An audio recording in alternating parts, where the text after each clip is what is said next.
Bom dia. Feliz sábado a todos vocês.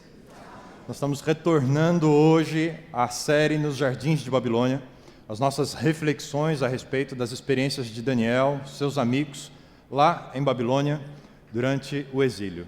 Tivemos uma pausa sábado passado, um momento especial, um momento de gratidão que tivemos aqui na Nova Semente, e hoje retomamos a partir do capítulo 4. Mas antes de irmos ao nosso assunto dessa manhã, eu queria mencionar a vocês sobre uma escritora adventista, e não vou falar de Ellen White.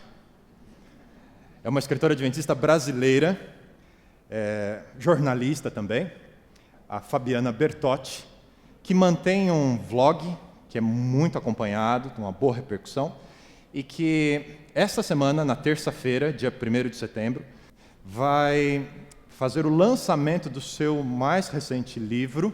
Ela já tem um outro livro escrito, tem dois escritos, esse é o terceiro, né?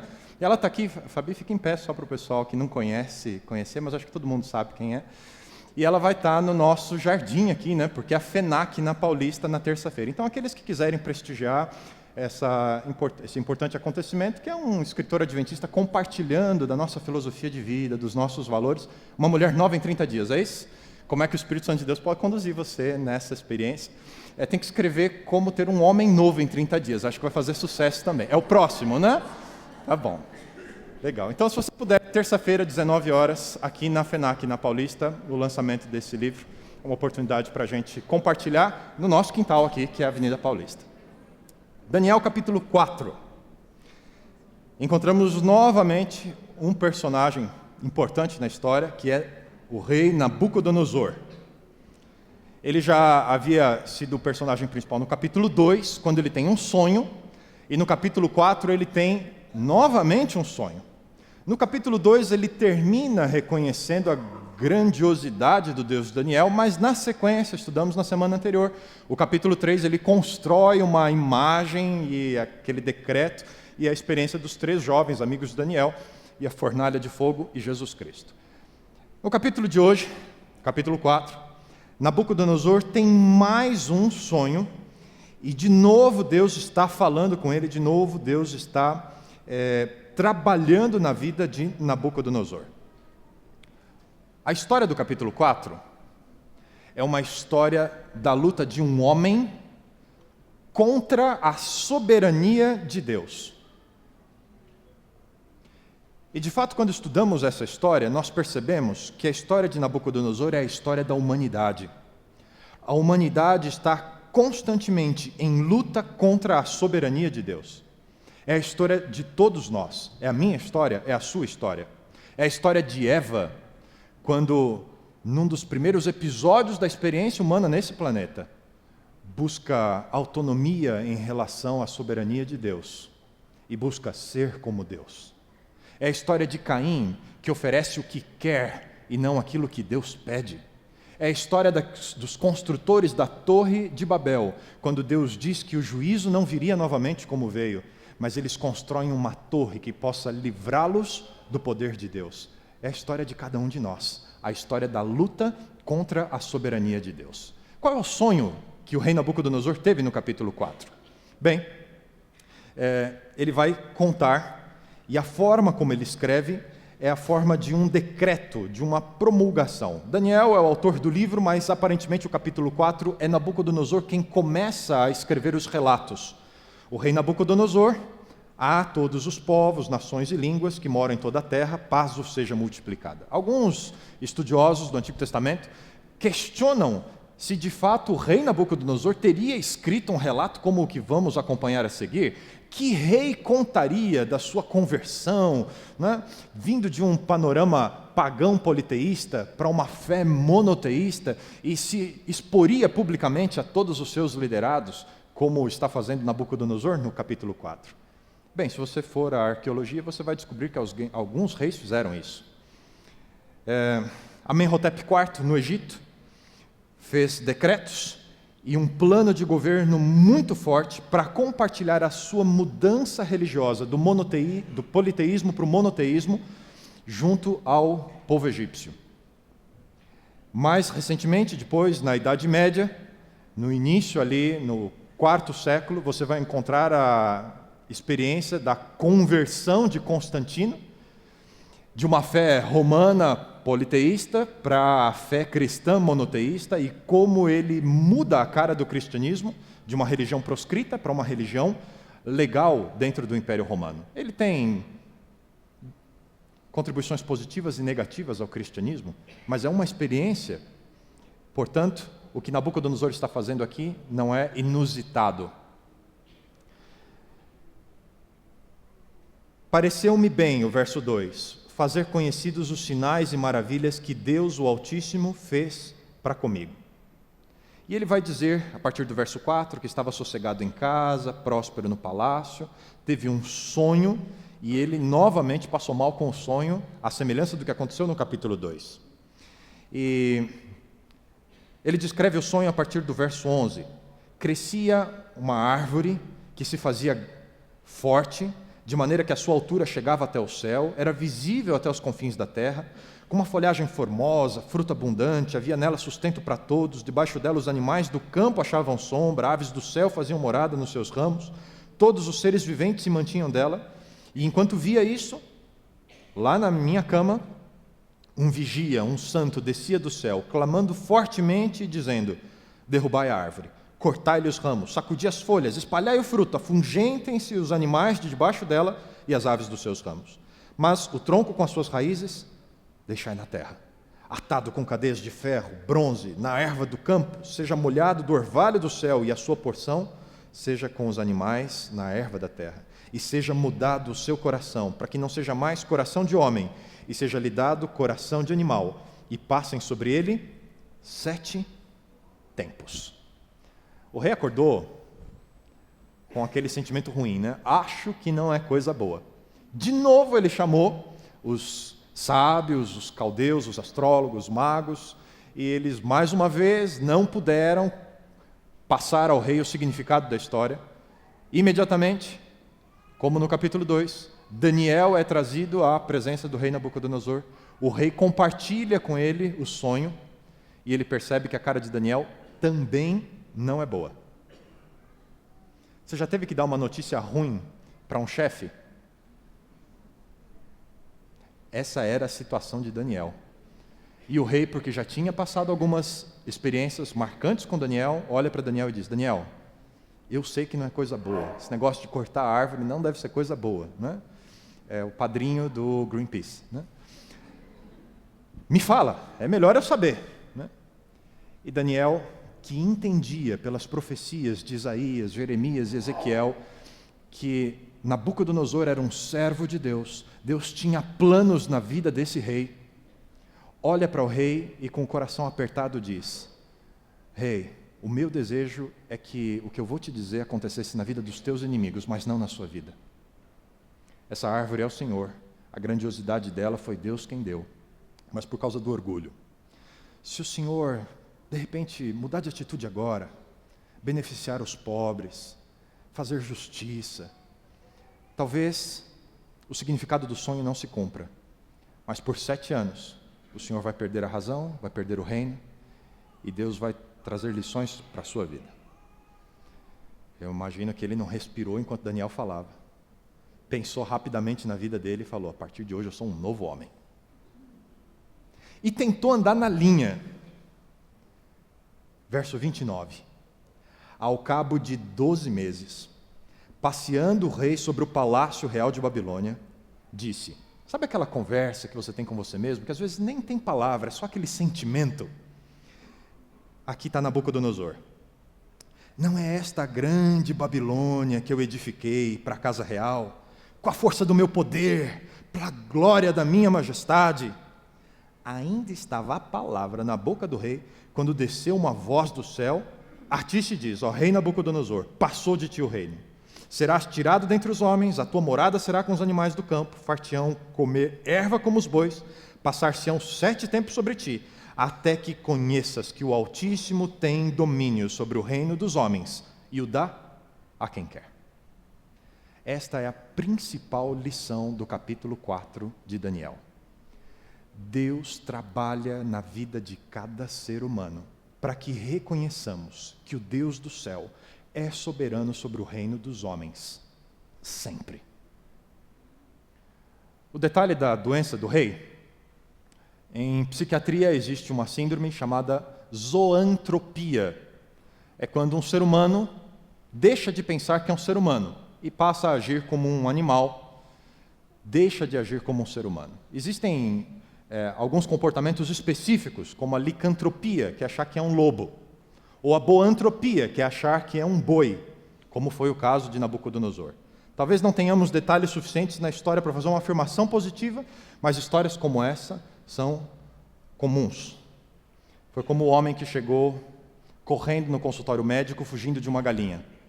Sentou na frente do doutor e disse: doutor, eu estou apavorado, a galinha está me perseguindo. E qual o problema? O problema é que eu sou um milho. Ele sofria da síndrome do Visconde de Sabugosa. E o médico foi tentar trabalhar com o homem, trazê-lo à razão. Que absurdo isso! Você não se vê como um ser humano? Como é que você abriu a porta do meu consultório? Com a minha mão. E milho tem mão? Você tem mãos, você é um ser humano, não é um milho. Você não chegou aqui correndo? Cheguei correndo. Olha para baixo, você tem 2 pés. Milho tem pé? Não, não tem. Então você é um ser humano. Ele saiu convencido do consultório médico. E voltou correndo, tanto quanto da outra vez, fugindo da galinha de novo. Mas você não sabe que você é um ser humano? Está fugindo da galinha por quê? Doutor, eu sei. E ela, sabe? O que leva alguém a perder a razão, a deixar de pensar de forma racional, a agir loucamente?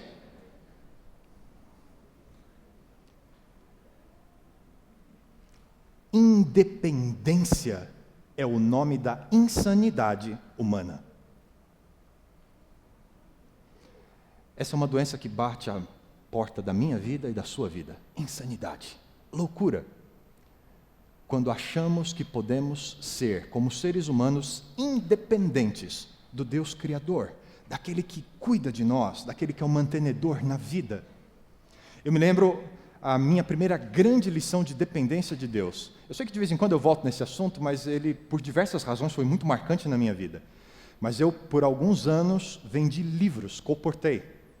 E impressionante as lições de dependência de Deus que você tira dessa atividade da colportagem, da venda de livros religiosos. Vender livro no Brasil? Né? Que desafio, né, Fabiana? Viver da venda de livros, né? Um desafio maior ainda. Pagar a faculdade com livros. Mas foram lições de dependência de Deus. É quando você percebe que o esforço humano só tem frutos se acompanhado da bênção e do poder de Deus. Lições de dependência. Essa era a grande lição que Nabucodonosor precisava aprender, mas a sua insanidade o impedia de fazer progressos nessa área. Por isso, o resultado dos sonhos se concretiza e a sua experiência, aos 7 anos de loucura. A Bíblia nos traz algumas informações a respeito da loucura espiritual, da insanidade espiritual. O livro de Provérbios nos traz pelo menos 6 advertências, 6 informações sobre a insensatez humana, sobre a loucura do ponto de vista divino. O capítulo 1, verso 7 de Provérbios afirma que os insensatos desprezam sabedoria e disciplina. É o típico caso da pessoa que acha que pode fazer por conta própria, sem adquirir sabedoria, sem adquirir conselhos, pelo seu próprio juízo e razão, dar conta da complexidade da vida e das experiências que vai ter que enfrentar.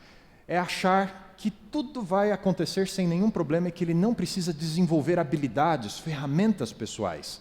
Despreza a sabedoria, os conselhos, despreza a disciplina, a aquisição de comportamentos, atitudes e ferramentas pessoais para dar conta da complexidade da vida. Loucura do ponto de vista de Deus, sermos independentes de tudo e de todos. Ainda no capítulo 1, o verso 22, o tema retorna para o autor de Provérbios, e ele afirma que os insensatos desprezam conhecimento. Para que aprender como faz? Para que gastar tempo com um livro? Para que gastar tempo ouvindo gente e as experiências das pessoas? Só o talento natural é suficiente. Você conhece pessoas que nasceram com habilidades incríveis, talvez na área da música, ou para esportes, habilidades físicas, mas que nunca se dedicaram a desenvolver esse talento, e apesar da aptidão natural, frequentemente pessoas com menos talento do que essas pessoas os superam em resultados porque se dedicaram, estudaram, treinaram, se submeteram à disciplina e à busca do conhecimento. Talvez essa seja, em algumas áreas, a minha e a sua tragédia pessoal, termos potencial, mas não entregarmos desempenho. Loucura, de acordo com a perspectiva de Deus e do livro de Provérbios. Ainda no capítulo 1, verso 32, o autor afirma que os insensatos são destruídos pelo sentimento de falsa segurança. São os riscos do excesso de confiança pessoal. Acha que está tudo certo. Posso sair em qualquer bairro da cidade de São Paulo a qualquer hora da semana com um telefone, um smartphone de 2, 3 mil reais e não vou ser assaltado. É um sentimento de falsa segurança. Ninguém, em lugar nenhum dessa cidade, está a salvo numa situação como essa. A maior parte dos acidentes acontecem por falta de desconfiar da segurança. E às vezes a falta de manutenção num determinado equipamento e os acidentes acontecem. Excesso de confiança, um falso sentimento de segurança. Um exemplo espiritual? As pessoas que pensam da seguinte maneira: falsa sensação de segurança, que conduz a um raciocínio de deduções lógicas falsas. Bem, na igreja tem pastor, tem Bíblia, tem salvação. Se eu for à igreja, logo estou salvo. Não funciona assim. Não é porque você religiosamente, a cada semana, gasta 2, 3 horas do seu tempo para estar dentro de uma igreja, seja ela qual for, que você está salvo. É uma falsa dedução lógica, é um falso sentimento de segurança. Nem que o banco da igreja tenha o seu nome, de tanto que você usa, isso não é um passaporte para o céu. A segurança verdadeira vem de um relacionamento íntimo e profundo com Cristo Jesus e o desenvolvimento, um processo de transformação que Deus conduz na nossa vida e que nos habilita à salvação. Falsas deduções lógicas. O insensato tem um falso sentimento de segurança e segue a vida. Capítulo 3, verso 35 de Provérbios, afirma que os insensatos serão expostos ao ridículo. Deus conduz a experiência do tolo, do insensato, para que ele tenha a possibilidade de se dar conta dos absurdos que ele faz e que ele crê. Você já recebeu uma desculpa esfarrapada? E a pessoa ainda acha que acredita, né? Normalmente é alguém que mente compulsoriamente e acha que todo mundo acredita nas suas mentiras.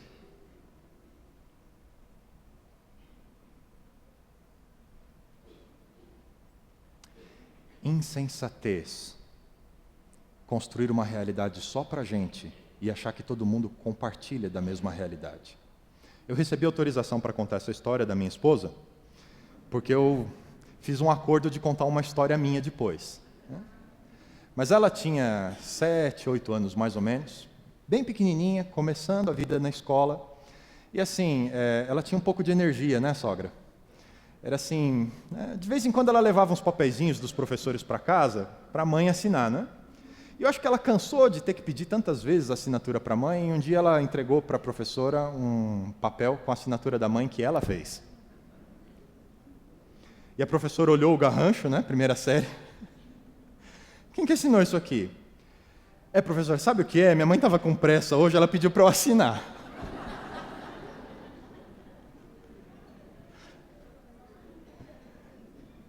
E alguns de nós fazemos isso. Ao longo da vida, continuamos fazendo. Vivemos a insanidade que todo mundo enxerga a vida do jeito que a gente enxerga. Insensatez, de acordo com o autor de Provérbios. Deus fala com a gente, Deus nos coloca em situações em que somos obrigados a admitir a realidade e vez após vez arrumamos desculpas esfarrapadas para Deus, para nós mesmos, para as pessoas que convivem com a gente. Olhamos no espelho e a imagem que vemos é diferente da imagem que as pessoas veem. Capítulo 14, verso 9 de Provérbios, nos afirma que os insensatos zombam de reparar o pecado cometido. Aqui é uma mudança das reflexões sobre a insensatez no livro de Provérbios. Até aqui vinha falando da forma como o insensato vê o mundo, mas aqui ele passa a falar sobre as ações do insensato. O insensato erra, ofende as pessoas, peca e não sente a necessidade de mudar seu procedimento, de tentar corrigir o que faz de errado, de tentar buscar uma reforma pessoal, crescimento, desenvolvimento. Acha que vai poder passar a vida sem as consequências das suas ações lhe alcançarem. Mas o fato é que um dia, tudo aquilo que a gente faz nos alcança. Paulo escreve isso no Novo Testamento. De Deus não se zomba. Aquilo que o homem semear, isso também ceifará.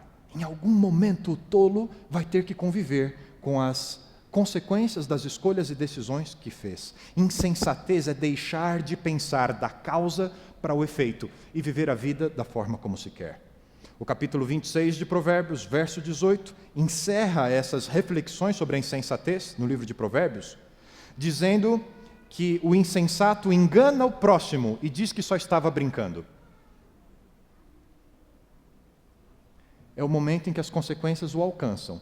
E em vez de admitir seus problemas, de admitir suas falhas, de pedir desculpas, de buscar uma reparação, ele olha para a pessoa e diz: eu estava só brincando, eu não quis fazer isso. Estava esperando para ver o que você fazia. E não admite. Insensatez. Construir relacionamentos com Deus, consigo mesmo e com as pessoas, sem ouvir os conselhos e as direções de Deus para a nossa vida.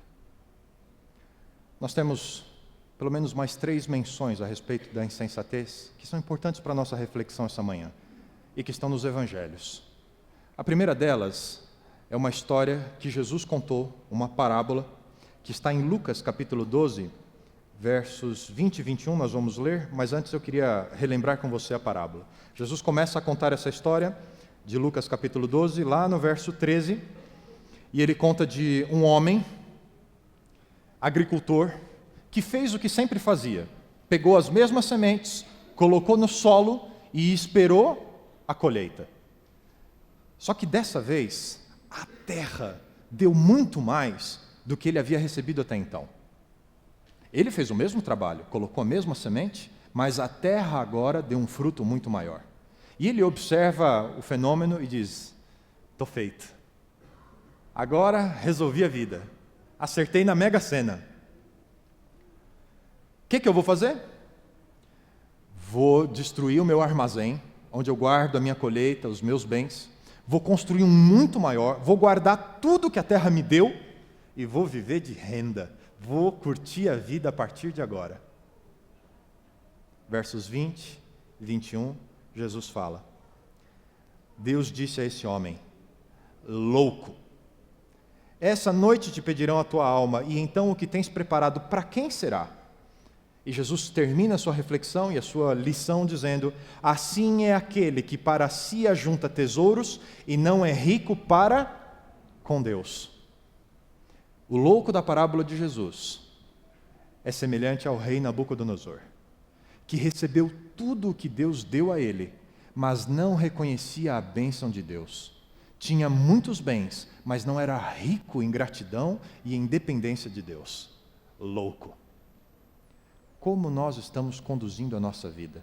Estamos desenvolvendo uma natureza de gratidão e reconhecimento a Deus por tudo que Ele nos dá?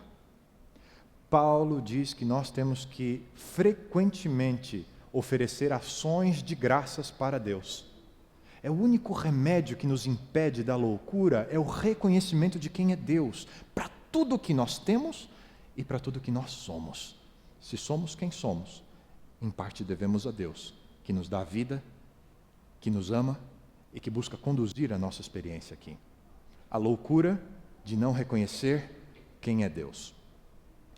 Marcos capítulo 7, o Evangelho de Marcos, o Evangelho anterior, Jesus vai falar a respeito de diversas características que, como um vírus, contaminam o homem. E no verso 22, depois de falar do furto, da avareza, da maldade, do engano, da lascívia, Jesus completa a sua lista falando sobre a loucura, a insensatez. E o verso 23, Jesus arremata: todos estes males procedem de dentro e contaminam o homem. Qual é a fonte da nossa insanidade espiritual, da nossa loucura espiritual? Nosso coração. Nós, frequentemente, somos quem fazemos a nós mesmos tropeçar. Nós sabotamos a nossa própria ligação com Deus. Deixa eu contar uma coisa para você. Você sabe como o golpista age? Normalmente age na ganância das pessoas. Ele não precisa fazer grandes esforços para construir uma ilusão para as pessoas. Elas já estão predispostas em seu coração. No momento que o telefone toca em casa e dizem que é do programa do Gugu e que você ganhou uma casa, a pessoa vítima da própria ganância vai ser vítima do golpista. Vem do nosso coração. É por isso que a Bíblia diz: enganoso é o coração, desesperadamente louco, quem o entenderá? Qual o remédio para a loucura, para a insanidade? É a última história que eu queria compartilhar com você hoje. Ainda no Evangelho de Lucas, só que agora o capítulo 15. Jesus conta uma série de 3 histórias. 3 histórias de algo que havia sido perdido. A dracma, a moeda perdida, a ovelha perdida e o filho perdido. Você conhece muito bem a história do menino que, observando a vida como ele tinha na casa do seu pai, descontente com a sua vida, projeta uma vida melhor do que a que ele leva, busca seu pai, pede a sua parte da herança que ele ainda não tinha direito porque o pai era vivo, e sai gastando a fortuna do pai prodigamente, com todo mundo, pagava tudo, a vida era uma festa atrás da outra, até que finalmente a realidade o alcançou. O dinheiro acabou, os amigos sumiram, e quando ele se vê, ele está sendo trabalhador numa fazenda de porcos, e de vez em quando, ele tem desejo de comer a própria comida dos porcos. Aonde a loucura nos leva? Para onde a insanidade conduz nossa vida? Mas há uma mudança.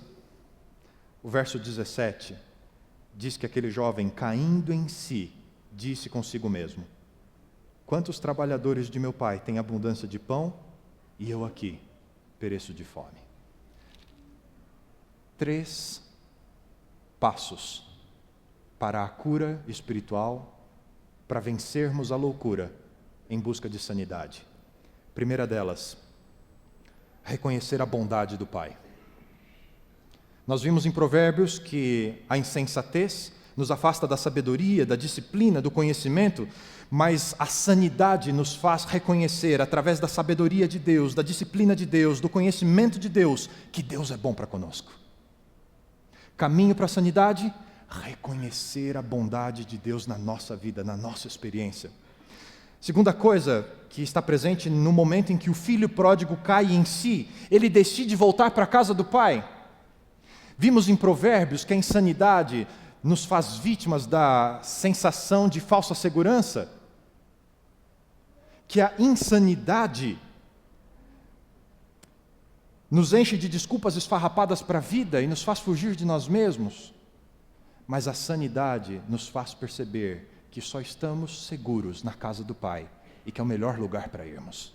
Não existe nenhum outro lugar seguro ou nenhuma outra situação de vida segura a não ser estarmos de novo debaixo da presença e da bênção do nosso Pai. E o menino decide voltar para casa.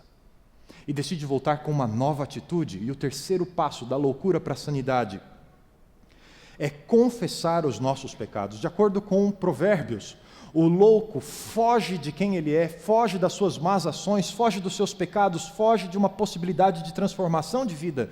Mas aquele que é sábio, aquele que tem luz, um momento de sanidade, aquele que cai em si, reconhece que se confessarmos os nossos pecados, Deus é fiel e justo para nos perdoar as iniquidades e nos purificar.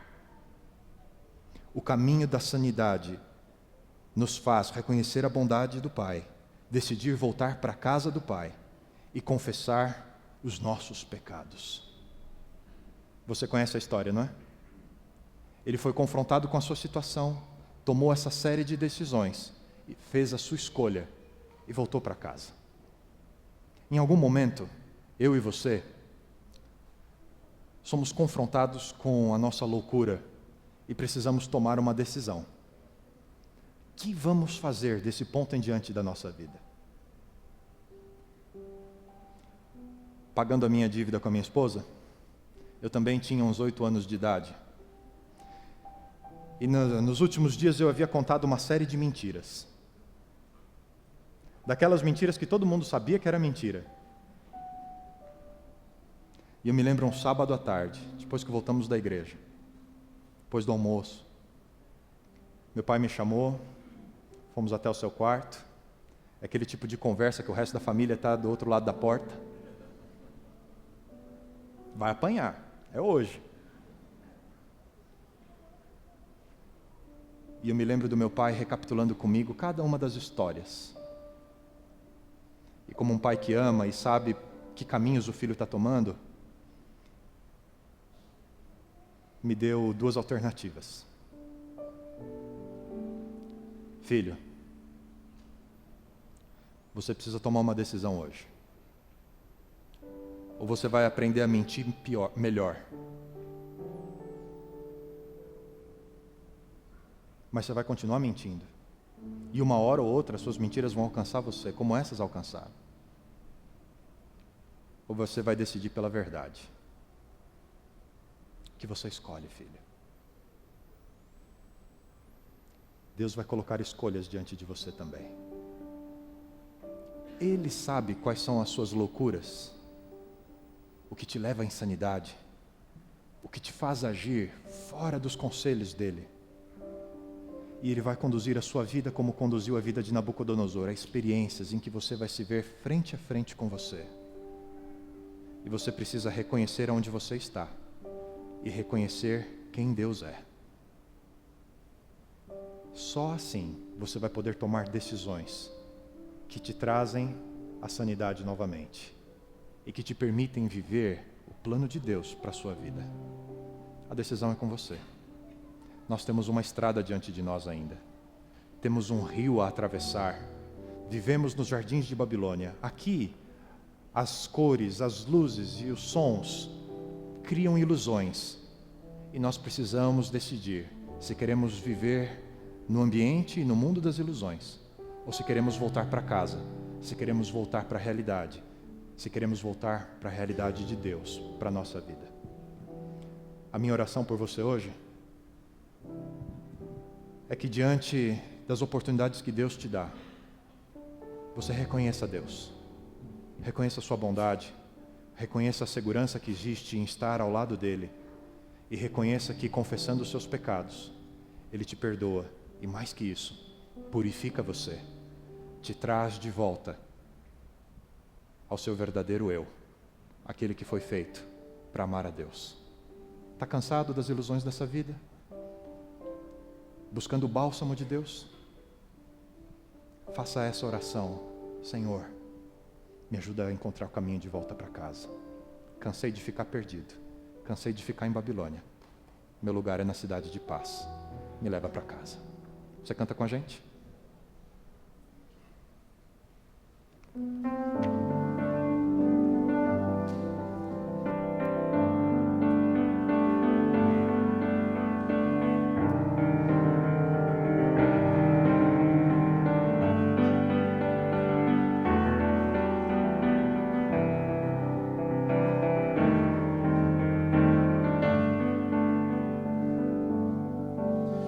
Ouvido de uma terra linda, eu pagarei.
realidade ou ilusão? A vida aqui ou a vida eterna? O que é real? O que é ilusão? A forma como você viver esta vida vai definir a realidade da vida eterna. Mas a realidade da vida eterna pode mudar as ilusões e a forma como a gente vive a vida aqui nesse mundo. Peça a Deus sabedoria para distinguir entre ilusão e realidade e conduzir a sua vida. Bom Deus, estamos todos precisando da tua sabedoria, da tua disciplina em conduzir-nos a uma experiência renovada contigo, a julgarmos a nossa experiência e separarmos realidade e ilusão. Precisamos da cura da insanidade que existe em nosso coração, para vivermos uma experiência nova e real com Cristo Jesus. Por isso, bom Deus, a nossa oração essa manhã nos ajuda a reconhecermos a tua bondade, o teu amor na nossa vida. Nos ajuda a reconhecermos que apenas na tua casa, apenas na vida contigo, de fato encontramos plena realização, paz, segurança.